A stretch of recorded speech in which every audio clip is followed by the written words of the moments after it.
अस्कालहा, अपना सारा बोझ। यानी जमीन को इतनी शिद्दत से हिलाने की वजह क्या होगी? वो अखरजतिल अर्ज़ु, ताकि वो निकाल बाहर फेंके। क्या फेंके? वो अस्कालहा, अपने अंदर का सामान, अपने अंदर का बोझ।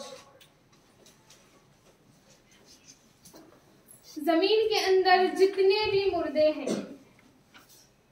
जितनी भी लाशें हैं, जितनी भी सोने की कानें हैं, सारी जमीन इस शिद्दत से हिलाई जाएगी कि जमीन की 7वीं तह में मौजूद सोना चांदी जो कुछ भी होगा, कयामत के दिन जमीन वो सारा निकाल कर बाहर फेंक देगी।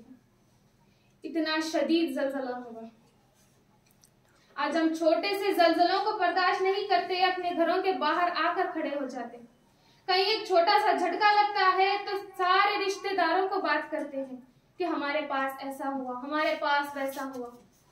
हत्ता कि हम डर कर थोड़े दिनों के लिए दूसरी जगह मुंतकिल हो जाते हैं। लेकिन वो कयामत का दिन होगा, जमीन इतनी शिद्दत से हिलाई जाएगी कि अपने अंदर का सारा सामान निकाल कर बाहर फेंक देगी।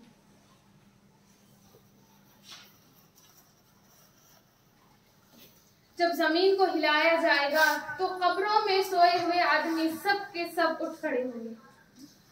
अल्लाह के रसूल फरमाते हैं, जब कयामत के दिन जमीन को हिलाया जाएगा, जल्जला दिया जाएगा, जब वो अपने अंदर का सारा सामान निकाल कर बाहर फेंक देगी, इंसान जिसके लिए माल के लिए मरता था, सोने के लिए मरता था, कयामत के दिन कल सोने की बड़ी बड़ी चट्टानें जमीन उगल देगी।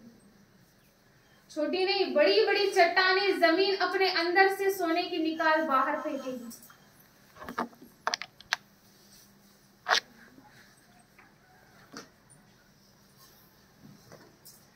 उस दिन लोग सोचेंगे, जिसने थोड़े से माल के लिए, थोड़े से सोने के लिए किसी शख्स को कत्ल किया था, वो कहेगा हाय अफसोस, ये वही माल है जिसके लिए मैंने इतना बड़ा जुर्म किया था।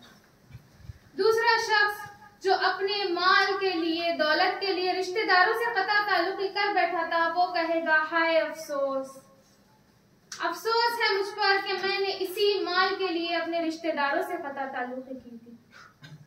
तीसरा शख्स उसी माल के खातिर चोरी करते हुए पकड़ा गया, जिसके हाथ काट दिए गए, वो कहेगा हाय अफसोस, ये वही माल है जिसके लिए मैंने अपने हाथ गंवाए थे। ये कहकर वो उस सोने से मुंह फेर कर चला जाएगा, उसे पलट कर भी ना देखेगा।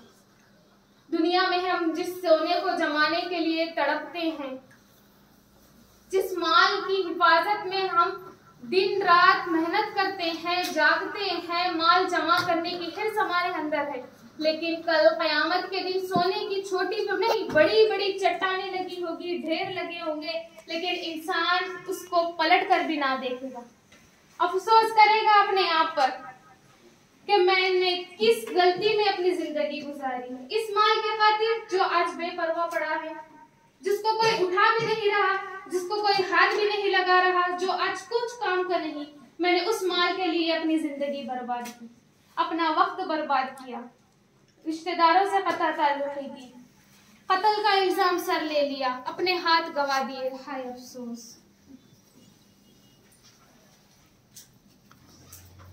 जब क़यामत के दिन ज़लज़ले होते रहेंगे, कब्रों से सारे इंसान उठ खड़े होंगे। आगे की आयत में फरमाया, वो और क़ालल इंसाना, कहेगा इंसान मालहा, इसको क्या हुआ। इंसान उठकर ये सवाल करेगा, वो क़ालल इंसाना मालहा, कि इस जमीन को क्या हुआ। इंसान तो ताज्जुब में आ जाएगा कि ऐसी शांत रहने वाली जमीन आज अपनी शिद्दत से हिल रही है, अपना सामान निकाल कर बाहर फेंक रही है, कि इसको क्या हुआ, ये ऐसे क्यों कर रही है। इंसान सवाल करेगा।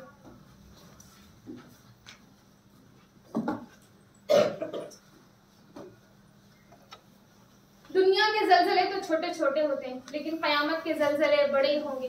कयामत के दिन जो कायम होंगे वह सबसे दर्दनाक, सबसे खतरनाक जल्जले होंगे, जिसको देखकर इंसान की आंखें फटी की फटी रह जाएंगी। वो ताज्जुब से देखेगा, वो ताज्जुब से पूछेगा कि इस जमीन को क्या हुआ, क्यों ये ऐसे कर रही है। आगे की आयत में फरमाया यौमा इज़िन, उस दिन तुहद्दिसु, यौमा इज़िन, उस दिन तुहद्दिसु, कह डालेगी अखबारहा, वो अपनी सारी बातें। ये आयत किसके लिए नाजिल हुई? किसी इंसान के लिए नाजिल नहीं हुई। यौमा इज़िन, उस दिन से मुराद क़यामत का दिन होगा। यौमा इज़िन, उस दिन तुहद्दिसु, वो कह डालेगी अखबारहा, अपनी बातें, अपनी खबरें, अपनी बोली बोलेगी। कौन? जमीन। अल्लाह ताला ने जमीन को इतनी कुदरत दी होगी उस दिन की वो अपनी सारी बातें कह डालेगी। जिस तरह इंसानों को अल्लाह ने ये कुदरत दी है कि वो बोल सकता है, वो देख सकता है, किसी के लिए गवाही दे सकता है, अल्लाह ताला क़यामत के दिन जमीन को ये कुदरत देंगे कि वो अपनी गवाही देगी। वो कह डालेगी सारी बातें, कह डालेगी सारी बातों से मुराद इंसान के खिलाफ गवाही देगी या इंसान के हक में गवाही देगी। आज हम सोच भी नहीं सकते, जिस हम जमीन पर हम बैठते हैं, जिस जमीन पर हम गुनाह करते हैं, गुनाह भी करते हैं, वो जगह से उठ जाते हैं तो हम भूल जाते हैं, लेकिन वो जमीन गवाह रहती है हमारे गुनाहों की, वो जमीन गवाह रहती है हमारी नेकियों की। अगर हम उस जमीन पर नेकी करेंगे तो वो हमारे हक में गवाही देगी, अगर हम उस जमीन पर बैठकर गुनाह करेंगे तो वो हमारे खिलाफ गवाही देगी। अल्लाह ताला क़यामत के दिन अपने बंदों के जुबानों पर ताले लगा देंगे। हमारे हाथों को ये कुदरत होगी कि वो हमारे खिलाफ गवाही दे, हमारे कानों को ये कुदरत होगी कि वो हमारे खिलाफ गवाही दे या हमारे हक में गवाही दे। जुबान तो चुप रहेगी, हमारे पैर गवाही देंगे, हमारे हर एक आज़ा गवाही देगा, हत्ता के जमीन को भी ये कुदरत होगी कि वो अल्लाह के सामने हमारी सारी बातें कह डालेगी। ऐसे गुनाह जो हम दिन के उजाले में करते हैं, ऐसे गुनाह जो हम रात के अंधेरे में करते हैं, वो सारी बातें हमारे गुमान में भी नहीं होती कि मैंने फला जगह फला गुनाह किया था, लेकिन कल क़यामत के दिन वो छोटे छोटे गुनाह भी हमारे सामने आ जाएंगे। हम परेशान हो जाएंगे, हम हैरान हो जाएंगे, हम ताज्जुब से कहेंगे, इसीलिए कहेगा इंसान वक़ाल इंसान मा लहा, कि इसको क्या हुआ, ये तो बेजान जमीन थी, ये बोल नहीं सकती थी, ये आज हमारे खिलाफ क्यों बोल रही है। हज़रत अबू हुरैरा रज़ियल्लाहु अन्हु से रिवायत है कि रसूलुल्लाह सल्लल्लाहु अलैहि वसल्लम ने एक मर्तबा जब ये आयत तिलावत की और फिर पूछा, क्या जानते हो ये कब्रें कैसी होगी, किस किस्म की बातें होगी। सहाबा ने जवाब दिया, अल्लाह व रसूल आलम, यानी अल्लाह और उसके रसूल बेहतर जानते हैं। तो अल्लाह के रसूल ने फरमाया, वो हर बंदे के मुतालिक गवाही देगी, हर बंदा, यानी किसी एक मखसूस शख्स के लिए वो अपने हक में गवाही नहीं देगी या किसी एक इंसान के खिलाफ गवाही नहीं देगी, बल्कि हर एक बंदा जो इस जमीन पर है उसके खिलाफ भी गवाही देगी, उसके हक में भी गवाही देगी। इंसान के अंदर अगर ये जर्रा बराबर का भी डर आ जाए कि जिस जमीन पर मैं चलते फिरते गुनाह कर रही हूँ, जिस जमीन पर भी मैं उठते बैठते नेकियां कर रही हूँ, कल ये क़यामत के दिन मेरे लिए गवाही देगी। किसी के दिल में जर्रा बराबर भी खाली ये डर आ जाए कि जमीन मेरे खिलाफ गवाही देगी, सोचे वो आलम कैसा होगा, क़यामत का दिन होगा। हजरत आदम अलैहिस्सलाम से लेकर उम्मत मोहम्मदिया के आखिरी फर्द तक हर एक इंसान वहां मौजूद होगा। कभी सोच कर देखे कि छोटी सी मजलिस में कोई हमारे खिलाफ बात कर दे, कोई हमारे खिलाफ बोल दे, तो हम कितनी शर्मिंदगी महसूस करते हैं। वो बात जो हम दूसरों से छुपाना चाहते हैं, कोई और वो उस बात को जाहिर कर रहे हैं, तो हमें कितनी शर्मिंदगी होती है, हम कितने शर्म से अपनी आंखें झुका लेते हैं। सोचे वो दिन कैसा होगा, इंसान परेशान हो जाएगा, वो कहेगा वक़ाल इंसान मा लहा, कि इसको क्या हुआ। वो तो समझता था कि ये जगह है, कोई अकेले में भी है, बैठ गया, कोई गुनाह कर रहा है, वो सोचेगा कि चलो कोई इंसान तो मुझे नहीं देख रहा, मैं फला गुनाह कर देता हूँ, लेकिन याद रखे वो जमीन गवाही देगी।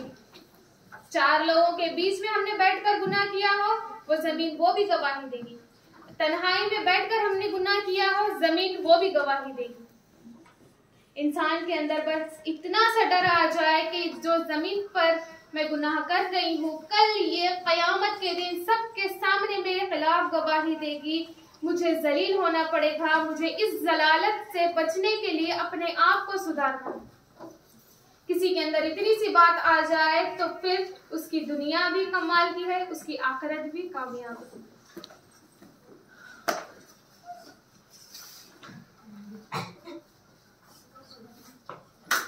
इंसान चाहेगा जब कोई उसके खिलाफ गवाही देने लगे तो इंसान चाहेगा, अब छोटी सी मजलिस में कोई हमारे खिलाफ बात करने लगे तो हम गुस्से से उठकर चले जाते हैं। हमें बर्दाश्त नहीं होता कि कोई हमारे खिलाफ बात करे, हमें बर्दाश्त नहीं होता कोई हमारे ऐबों को जाहिर करे, हमें बर्दाश्त नहीं होता कोई हमारे मुंह के सामने हमारी बेइज्जती करे। लेकिन वो कयामत का दिन होगा, इंसान चाहेगा कि मैं कहीं जाकर भाग कर बना ले लूं, इंसान चाहेगा कि मैं इस जलालत से बचने के लिए कहीं भाग जाऊं। लेकिन अफसोस वो कयामत का दिन होगा। अल्लाह की पकड़ बहुत ही सख्त पकड़ है। अल्लाह जब हिसाब लेने पर आ जाए तो बंदे का ठिकाना जहन्नमी बन जाए। जब बंदे से हिसाब लिया जाएगा तो जर्रा जर्रा हिसाब लिया जाएगा, एक एक पैसे का हिसाब लिया जाएगा। अगर अल्लाह ताला हिसाब लेने पर आ जाए, बंदा चाहेगा अपनी इस बेइज्जती से भागे, कहीं जाकर पनाह ले ले, पहाड़ों में छुप जाए, कहीं गार मिल जाए गार में छुप जाए। लेकिन अफसोस उस दिन वतकूनिल जिबालु कल इहनिल माफूश, और पहाड़ रेत बनकर उड़ जाएंगे। ये जो आज हम पहाड़ देखते हैं, बड़े बड़े पहाड़, जो बड़ी बड़ी चट्टानें जमीन में गड़ी हुई हैं, जिसकी वजह से जलजले नहीं आते, कयामत के दिन वो पहाड़ रुई की तरह उड़ जाएंगे। अल्लाह ताला की कुदरत देखें आप, जो पहाड़ आज हमें इतनी बड़ी चट्टानें इतने मजबूत नजर आते हैं, कयामत के दिन वो रुई की तरह आसमान में उड़ जाएंगे। कैसा मंजर होगा वो।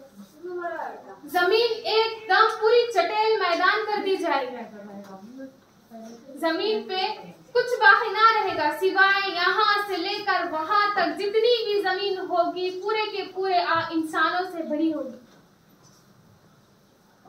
कोई गार ना होगा। इंसान चाहेगा कि जाकर दरख्त के पीछे पनाह ले ले, इंसान चाहेगा किसी नहर में डूब कर पनाह ले ले। लेकिन अफसोस, ना तो उस दिन नहर होगी, ना कोई दरख्त होगा, ना कोई पहाड़ होगा। जमीन पूरी चटेल मैदान की तरह कर दी जाएगी। जमीन को इस तरह चटेल होने का, जलजले आने का, जमीन अपनी सारी बातें कह डालेगी। ये किसके हुक्म से हो रहा है? बिअन्न रब्बका अवहा लहा, अल्लाह के हुक्म से। सिवाय इंसान के अल्लाह ताला ने जितनी भी चीजें बनाई हैं सारे के सारे फर्माबरदार है, सिवाय इंसान के। इंसान बड़ा ही नाशुक्री, बड़ा ही नाफरमान है। जब अल्लाह ताला जमीन को ये हुक्म देंगे तो जमीन अब पूरी शिद्दत, पूरी ताकत लगाकर हिल जाएगी।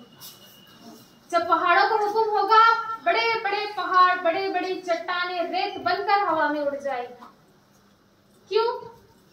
जमीन अपना सारा सोना निकाल कर बाहर फेंक रही है, सारे मुर्दों को निकाल कर बाहर फेंक रही है, पहाड़ रुई बनकर उड़ जा रहे हैं। किस वजह से? बिअन्न रब्बका अवहा लहा, क्योंकि उसके रब ने उसको हुक्म दिया है। सिवाय इंसान के जितनी भी मखलूकात है अल्लाह के हुक्म पर लब्बैक कहने वाली है, सिवाय इंसान के। इंसान बड़ा ही सुस्त, बड़ा ही काहिल, बड़ा ही नाशुक्री बंदा है। कई दिन में 5 वक्त हय्या अलस सलाह, हय्या अलल फलाह की आवाज आती है, लेकिन हमारे कानों पे तो आती है लेकिन हमारे दिल में नहीं उतरती। ये अल्लाह की नाफरमानी। जरा उस पहाड़ को तो देखे, जरा उस जमीन को तो देखे कि अल्लाह के एक हुक्म पर सारे का सारा अपना हुलिया ही बदल दिया। पहाड़ जो कि मजबूती से जमीन पर कायम रहना था, अल्लाह का सिर्फ एक हुक्म आते ही रुई बनकर उड़ गए। जमीन जो कि सतह पर रहना था, सारा का सारा हिलकर अपनी सारी चीजें बाहर निकाल सकते।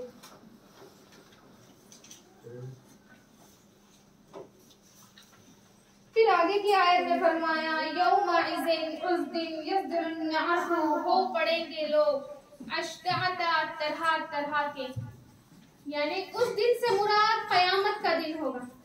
कयामत के दिन लोग तरह तरह के हो पड़ेंगे। क्यों तरह तरह के लोग क्यों हो जाएंगे? लियरौ आमालहुम, क्योंकि उनको दिखाए जाएंगे उनके अमाल। कयामत के दिन जब हिसाब किताब शुरू हो जाएगा तो बंदों के हाथों में अपने अपने नामा अमाल दे दिए जाएंगे। जो नेकोकार बंदे होंगे उनको दाहिने हाथ में अमाल नामे दिए जाएंगे, और जो बदकार बंदे होंगे उनको पीठ के पीछे से उनके उल्टे हाथ में उनके नामा अमाल दिए जाएंगे। नामा अमाल कैसा होगा? हम सोचते हैं कि बड़ी से बड़ी नेकी लिखी जाएगी, बड़ा से बड़ा गुनाह लिखा जाएगा, लेकिन नामा अमाल ऐसी चीज है दुनिया की, वो एक वाहिद ऐसी किताब है जिसमें जर्रा जर्रा गुनाह भी लिखा होगा, जर्रा बराबर भी नेकी लिखी होगी। हर एक सेकंड का हिसाब उस किताब में लिखा जाएगा। हम ऐसे गुनाह होंगे जब कयामत के दिन बंदे को उसका अमाल नामा दिया जाएगा, वो किताब खोलकर पढ़ रहा होगा, छोटी सी छोटी नेकी, यानी किसी को हम इस्तेमाल करने के लिए अपना पेन ही दे दें, वो भी हमारे अमाल नामे में लिखा जाएगा नेकी के तौर पर। हम किसी को हकारत की नजरों से देखें, कुछ कहे नहीं, कुछ बोले नहीं, अपनी जबान तक नहीं हिलाए, किसी को हकारत की नजरों से देखे, किसी को गुस्से की नजरों से देखे, अल्लाहु अकबर, वो गुनाह, वो बुराई भी हमारे नामा अमाल में लिखी जाएगी। जब बंदों को उनके अमाल नामे दिए जाएंगे, जो नेकोकार बंदे होंगे उन अमाल नामों को पढ़ते जाएंगे, अल्लाह से राजी होंगे, वो खुश होते जाएंगे। उनके गुमान पे भी ना होंगे कि मैंने इतनी छोटी छोटी नेकियां की है, अल्लाह ने इसको भी गिना है, मैंने इतनी छोटी छोटी नेकियां की है, अल्लाह ने इसको भी गिना है। और जो बदकार बंदे होंगे, जो बदबख्त होंगे, जो गुनहगार होंगे, जब वो अपना अमाल नामा खोलेंगे, छोटे छोटे गुनाहों को भी पढ़ेंगे, वो पसीने में डूब जाएंगे, उनके चेहरे सियाह पड़ जाएंगे, वो परेशान हो जाएंगे। उसमें इतने छोटे छोटे गुनाह होंगे जो उनके गुमान में भी ना होंगे, उनके गुमान में भी ना होंगे। ऐसे अमाल जो वो गुनाह समझते ही नहीं, बस अपनी जिंदगी भर करते गए, लेकिन जब आखिर में अमाल नामे हाथ में आएंगे, उसे पढ़ेंगे तो वो पढ़कर उनकी आंखें फटी की फटी रह जाएंगी, उनकी आंखें फटी की फटी रह जाएगी, उनके चेहरे सियाह पड़ जाएंगे, वो पसीने में डूबे हुए होंगे। अल्लाह हर वो गुनाह जो रात के अंधेरे में किया हो, हर वो नेकी जो दिन के उजाले में की हो, सारे के सारे वो उस किताब में महफूज होंगे।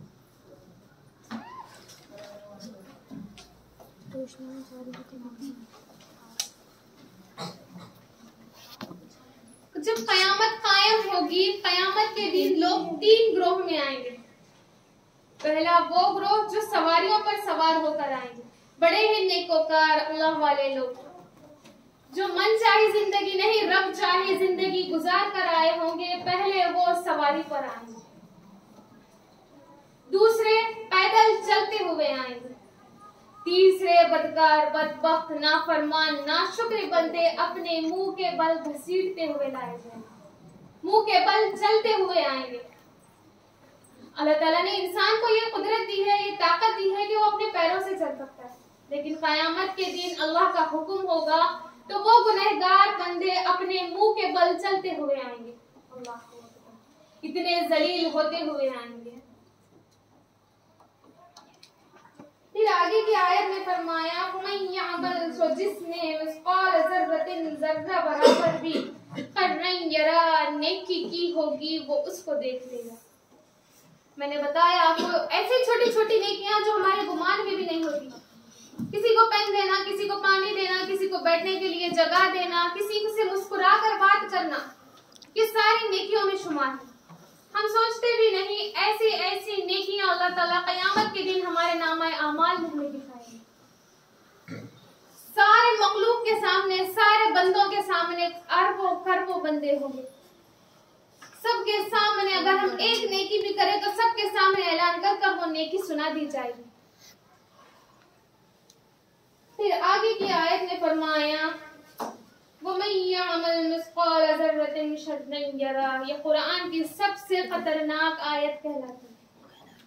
जो जर्रा बराबर भी बुराई करेगा वो उसको देख लेगा। अल्लाह,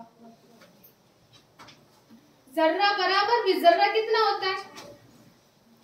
जर्रा कितना होता है? एक पेन से हम नुक्ता डाले उससे भी छोटा। उतनी भी अगर हम गुनाह करें तो कयामत के दिन वो भी उसको देख लेगा। यानी उस बुराई का भी हमसे हिसाब किताब होना है, उस बुराई को भी सबके सामने ऐलान कर दिया जाए।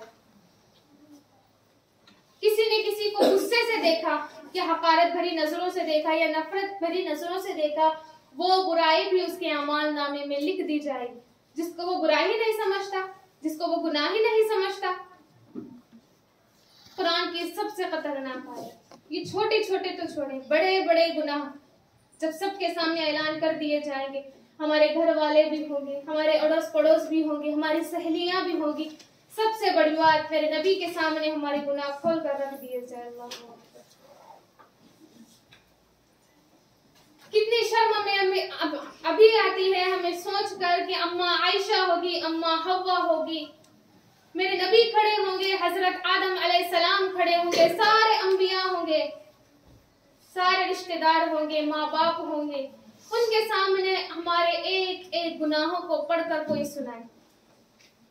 आज कोई छोटी सी बात, छोटी सी शिकायत कोई जाकर हमारे घर पे कर दे तो हम घर में एक कमरे से बाहर नहीं निकलते। क्यों? हमें शर्म आती है अपने घर वालों को चेहरा दिखाने से। तो वो कयामत के दिन सोचे अपनी नबी से नजरें कैसे मिलाए जब हमारे इतने बड़े बड़े गुनाह होंगे। अल्लाहु अकबर। वो नबी जो उम्मत के लिए आखिरी सांस तक रोते रहे, आज उनकी उम्मती दिन भर गुनाहों में डूबे हुए।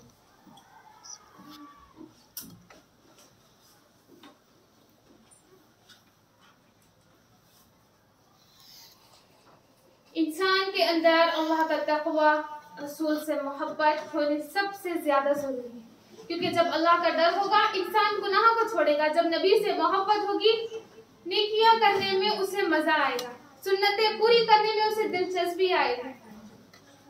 वो चाहेगा कयामत के दिन मेरे नबी मुझे शाबाशी दे, वो चाहेगा कयामत के दिन मैं मेरे नबी के साथ जाऊं, जन्नत में मैं मेरे नबी के साथ जाऊं। लेकिन अफसोस आज हमारा हाल क्या है? नेकी करने की तो दूर की बात, हम गुनाहों से पीछा भी नहीं छुटा सकते। शैतान हमारी रगों में इस तरह खून की तरह दौड़ रहा है कि हमें नेकी का ख्याल आता है तो दुनिया के कामों में उलझा जाता है। नमाज का वक्त आता है तो बाजार जाना याद आता है।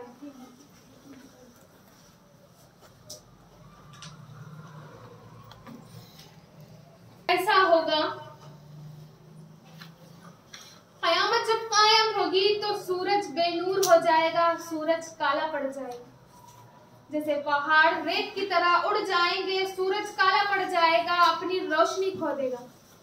जमीन चटेल मैदान हो जाएगी, तांबे की तरह चिकनी हो जाएगी और आंख की तरह उबल रही होगी। उतनी दर्दनाक, उतनी खतरनाक बन जाएगी।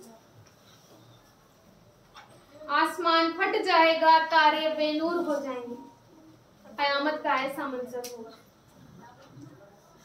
ये तो एक छोटी सी सूरत थी। कुरान मजीद में कयामत का कई बार जिक्र आया। ऊंटनियां अपना अमल गिरा देगी, इस तरह भागेगी। कयामत ऐसे कायम होगी कि इंसान अपने कामों में मशगूल होगा। माँ अपने बच्चे के लिए टिफिन बांध रही होगी, बाप अपने ऑफिस जाने के लिए बैग लेकर निकल गया होगा और जब जलजला आ जाएगा कहीं के कहीं धरे पड़े,